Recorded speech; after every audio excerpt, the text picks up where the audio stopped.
Halo Sobat Bola Indonesia, apa kabar? Semoga semua dalam kondisi sehat, bahagia, dan selalu dilimpahkan banyak rezeki yang bermanfaat. Terima Amin. kasih buat Sobat yang sudah subscribe dan juga memberikan komentar positif. Itu membuat kami lebih bersemangat untuk memperbaiki channel ini menjadi lebih baik lagi, lebih baik lagi. Terima kasih, terima kasih, terima kasih. Kali ini kita akan bahas tentang laga Indonesia melawan Ghana yang berhasil menang 1-0. Wah, Iya. menyenangkan sekali, bro. Dengernya Betul, itu seneng betul. banget. Jadi ini adalah laga Betul. kedua di Toulon untuk Indonesia U19 saat ini dan kita bisa memenangkan. Selamat buat tim Indonesia ya. Bagaimanapun juga Ghana ini peringkat FIFA-nya itu di atas banget ya. Bagaimanapun juga. Bro, Iya, gimana iya. bro pertandingannya bro? Silakan diulas. Iya, memang ini kan sebuah hasil yang menggembirakan sebetulnya ya. Di tengah kemarin hasil di senior laga persahabatan yang mengecewakan, tentu ini adalah sebuah kabar yang boleh dibilang sebagai netralisir ya. Menetralisir dari kekecewaan kita, walaupun sebetulnya kekecewaan kita tuh masih belum terobati sebetulnya. Ya, karena ini adalah kompetisi di tingkat junior gitu ya di Toulon. Kan saya juga sempat mengatakan bahwa kalau kita kompetisinya masih di tingkat junior, jadi perbedaan atau gap antara kemampuan menerjemahkan strategi dan skema, kemudian skill individu para pemain itu hampir relatif sama ya. Dan itu terbukti dari pertandingan Indonesia melawan Ghana. Artinya Indonesia masih bisa menunjukkan bahwa kita punya sesuatu yang bisa katakanlah memberikan kejutan-kejutan gitu loh. Karena yang kita lawan adalah Ghana. Ghana sendiri kan memang kalau di tingkat junior itu adalah nama besar di persepak bolaan dunia. Karena Ghana di tahun 2009 itu pernah menjadi juara dunia, bro. Juara dunia. Gila. Juara dunia yang diselenggarakan oleh FIFA ya. Ini kalender resminya FIFA. Nah, kemudian ya, memang di kompetisi Toulon sendiri Ghana kan berpartisipasi lagi setelah 15 tahun terakhir. Ghana ikut di kompetisi Toulon di tahun 2007 gitu ya. Setelah 15 tahun bergulir dia baru ikut lagi ya. Dan prestasi Ghana di tingkat junior selain pernah menjadi juara dunia tahun 2009 itu juga pernah menjadi runner up 2 kali Piala Dunia. Kemudian pernah itu di tahun 93 dan 2001. Kemudian pernah jadi juara ketiga di tahun 2013. Jadi kalau kita melihat nama besar Ghana bisa dikalahkan oleh timnas junior Indonesia, itu saya pikir ini hasil yang kabar yang sangat menggembirakan gitu loh, bro. Boleh ketawa ya, boleh seneng ya, Boleh. teriak-teriak hore-hore gitu. Iya. Bro, ini gimana nih bro, proses golnya ini kan katanya sangat menarik ya proses gol dari Indonesia. Iya, memang gini, lagi-lagi proses golnya juga kan melalui tusukan dari Hoki Caraka dari sebelah kanan atau sebelah kiri pertahanannya Ghana yang berusaha memberikan umpan tarik ke dalam karena di tengah sudah ada Cahya siapa gitu ya, saya lupa. Itu yang sudah bersiap untuk menerima umpan. Sebetulnya umpan dari Hoki Caraka ini sudah bisa diblok oleh kiper, artinya sudah bisa dipotong dan diantisipasi oleh kiper. Cuma tangkapan kipernya ini yang bermasalah. Sempat lepas, direbut oleh pemain Indonesia dan akhirnya bisa menjebolkan gawang Ghana dalam hal itu ya. Nah, tapi yang tetap saja saya melihat bahwa ada peran dari Cahya ini kiper kita ya, Cahya Supriyadi ya. Tetap aja Cahya Supriyadi kemudian masih bisa menunjukkan performa yang bagus ya dengan berkali-kali menggagalkan peluang-peluang dari Ghana gitu loh, bro. Ya, saya sempat lihat statistiknya. Waduh, jomplang banget itu serangan dari dari Ghana jauh lebih banyak daripada dari Indonesia.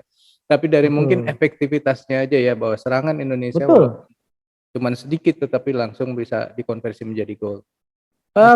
Pemain yang dianggap top lah di laga ini selain pencetak gol dan penjaga gawang, kira-kira ada lagi nggak, bro?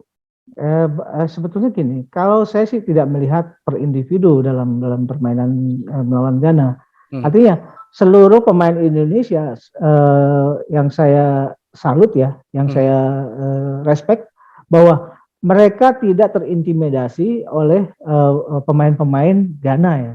Jadi tetap gaya permainan yang ngotot, yang Spartan itu tetap dilakukan oleh pemain-pemain Indonesia. Artinya pemain-pemain ini punya kepercayaan diri bahwa kemampuan yang mereka miliki, entah itu kemampuan fisikal, kemampuan skill permainan, itu juga mereka tidak minder gitu loh. Itu aja sih yang saya highlight ya. Artinya pada saat mereka harus katakanlah bertabrakan, itu juga mereka tidak sungkan untuk melakukan hal seperti itu.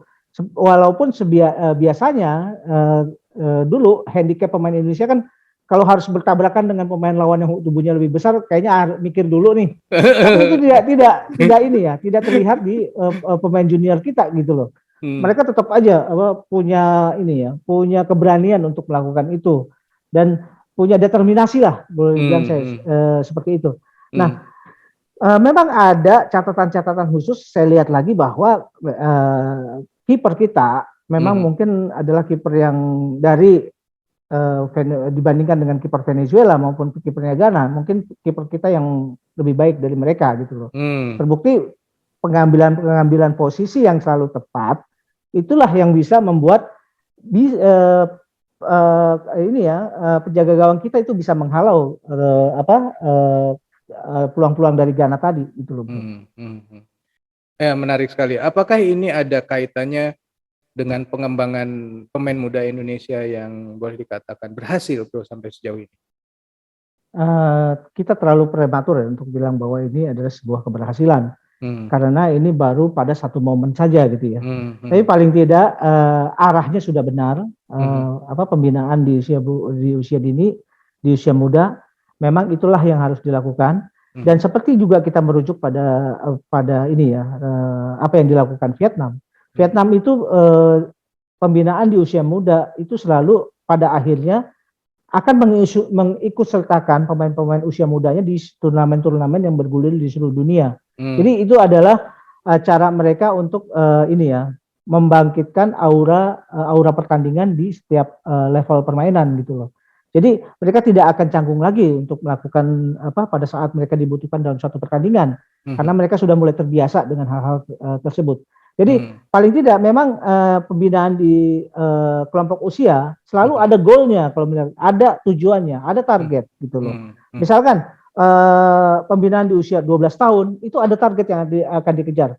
Lihat kalender FIFA atau lihat kompetisi global yang ada di dunia, apa yang sedang bergulir di sana, ikut sertakan. Kemudian di level usia 16 tahun, apa yang ada itu, ikut sertakan. Jadi itu setiap hasil dari proses latihan, itu akan ada evaluasinya dari sebuah pertandingan, dari sebuah kompetisi. Itu yang harus dilakukan. Gitu loh, dan bro. itu membuat mereka bisa bermain menjadi lebih baik lagi dan lebih baik lagi. Betul, tujuannya seperti itu, bro.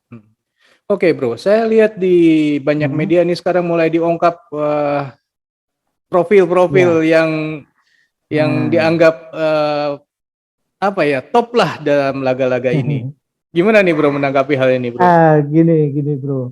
Ini kan peran kita juga ya sebagai pemerhati sepak bola, kemudian juga peran dari masyarakat, peran dari pengurus, peran juga dari media. Bagaimana kita bisa katakanlah mentreatment pemain-pemain muda ini ke arah yang benar. Jangan sampai pemain-pemain muda ini kemudian baru aja berhasil di tingkat tertentu sudah di blow up besar-besaran gitu loh. Kemudian melalui sanjungan-sanjungan di media sosial, kemudian di media juga overexposure gitu loh. Ini yang dikhawatirkan adalah pemain muda yang sebetulnya mereka masih bisa berkembang dan harusnya memang berkembang, itu sudah merasa puas hati ya. Baru di level itu mereka sudah merasa sudah besar, gitu loh. Jadi ada keinginan untuk kemudian mengeksploitasi kemampuan itu jadi terhenti karena mereka tidak punya motivasi lagi, motivasi untuk berbuat lebih. Karena mereka sudah merasa dengan melakukan seperti ini aja, mereka sudah Puja-puja. disanjung-sanjung, dipuja-puja. Itu bahaya sekali. Dan Ya, ya, ini ya. juga sempat pernah di statement ini pernah dilontarkan oleh Indra Safri yang pernah juga sukses dengan under 9 and under 16 gitu loh. Kemudian juga under 19-nya Fahri Husaini. Fahri dan Indra Safri pernah ngomong, tolonglah mereka ini pemain muda, jangan terlalu dipuja-puji, jangan terlalu diekspos, karena tak yang dikhawatirkan adalah mereka cepat berpuas diri. Sebagai contoh gini, kita lihat deh di zamannya Indra Safri, di levelan Evan Dimas. Sekarang ini siapa yang menonjol selain Evan Dimas? Padahal di situ ada 20 lebih pemain lain gitu. Mana Hargianto? Mana Ryuji Utomo gitu loh. Mana Randy Juliansah gitu loh. Mana Sultan Ziko gitu loh. Itu hilang gitu loh. Sultan Ziko, Randy Juliansah itu di Fahri Husaini, kemudian Hargianto, Fatur Rahman, kemudian Maldini Pali, itu kan zamannya Hermain gitu loh. Itu kan di zamannya Indra Safri. Mana mereka gitu loh. Yang saya khawatirkan ini adalah efek dari begitu mereka mendapatkan prestasi yang baru, ya prestasi masih tingkat junior, sudah ini ya ekspektasi besar, dipuji-puji, kemudian di blow up di media, akhirnya mereka sudah merasa berpuas diri, mentok. Gitu loh bro. Ya mudah-mudahan tim yang sekarang tidak mengalami hal seperti itu ya. Tapi gini ya, menurut saya media juga nggak bisa disalahkan dalam banyak hal ya, karena mereka juga ingin memberikan apresiasi, warga juga seperti itu, masyarakat terbuka juga ingin memberikan apresiasi. Saya kira itu kan hal yang wajar. Yang mungkin harus diingatkan adalah yang bersangkutannya sendiri.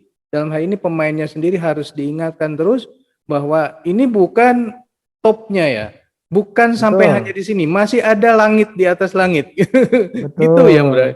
Gimana bro ya, kira-kira? Benar. Saya juga setuju, sangat setuju ya statement dari Bro Eri ya. Memang harus ada yang mengingatkan ya. Bisa jadi yang mengingatkan pelatihnya. Saya yakin Indra Safri dengan Fahri Husaini sudah mengingatkan nih ke pemain-pemain mudanya pada saat itu bahwa mereka tidak boleh jumawa, bahwa ini adalah baru di level junior. Sampai kemudian apa yang disampaikan oleh Fahri dan Indra Safri itu juga sempat dia lontarkan keluar gitu loh. Artinya harus ada sinergi ya, apa yang dilakukan oleh pelatih, orang-orang yang tahu dengan pemainnya, mereka juga minta bantuan nih kepada media supaya media juga ikut apa ya membantu ya, mensinergikan keinginan pelatih supaya anak-anak ini juga tidak mentok prestasinya dengan banyaknya puja-pujian gitu loh. Dan memang sih kita juga tidak bisa mengontrol media, karena media yang dibutuhkan adalah bagaimana media itu bisa dibaca atau bisa ditonton oleh orang gitu loh. Nah makanya yang dibutuhkan adalah ini ya, tanggung jawab pribadi. Tanggung jawab pribadi kita sebagai pemerhati sepak bola, sebagai fans sepak bola, kita juga sebagai awak media, kita juga sebagai pengurus sepak bola, dan yang paling utama mungkin dari faktor-faktor keluarga ya. Keluarga ini harus keluarga dari para pemain-pemain ini ya. Ini yang juga tetap harus secara intensif mengingatkan bahwa pencapaian yang dilakukan ini baru sementara dan ini baru step awal gitu loh. Tapi kalau saya balik ke zaman-zaman seusianya mereka, ketika saya berusia seusia mereka, kan sebenarnya yang membuat kita jumawa itu teman-teman. Iya kan, teman-teman, wah dielu-elukan gitu kok kayaknya keren banget gitu, sampai kita lupa diri. Ya, jadi sebenarnya menurut saya sih teman-teman itu juga harus mengingatkan. Betul, lingkungan. Iya. Artinya semua yang punya katakanlah potensi untuk berkontribusi terhadap kehancuran karir seseorang pemain itu juga ya harus punya tanggung jawab gitu loh. Ya jangan mungkin ada baiknya kita juga selalu mengingatkan ya sama pemain sepak bola yang masih berusia muda gitu, yang dimana emosinya masih meledak-ledak gitu ya, harus diingatkan terus ya.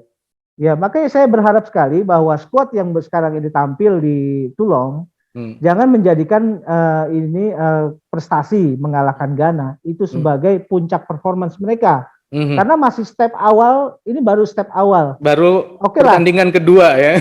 Baru pertandingan kedua. Oke lah, ini adalah target jangka pendek bagaimana bisa perform di Toulon. Kita masih punya pertandingan melawan Meksiko gitu loh. Yang notabene ini peringkatnya jauh lebih berat, tinggi. Lebih berat Meksiko karena Ghana aja juga kalah lawan Meksiko gitu loh. Nah, artinya jadikan kemenangan melawan Ghana ini sebagai motivasi gitu loh. Jangan ini dijadikan sebagai standar gitu loh, menjadikan peak performance, tidak gitu loh. Karena peak performance mereka itu masih jauh gitu loh. Mereka ya, mudah-mudahan lolos awal gitu. Mudah-mudahan bisa lolos ke babak selanjutnya ya, babak knockout ya, itu kan seru sekali. Amin. Oke, Sobat Bola, itulah obrolan kita mengenai laga Indonesia U19 melawan Ghana di kompetisi Toulon di Prancis yang bisa dimenangkan oleh tim Indonesia. Menurut Sobat sendiri, bagaimana nih dengan tadi obrolan mengenai sanjungan kepada pemain Indonesia? Silakan tulis di kolom komentar. Kita ketemu lagi di video yang akan datang. Sementara ini kita akhiri dulu video kali ini. Sampai jumpa lagi. Bye. Bye. Bro Ipung, thank you bro. Thank you.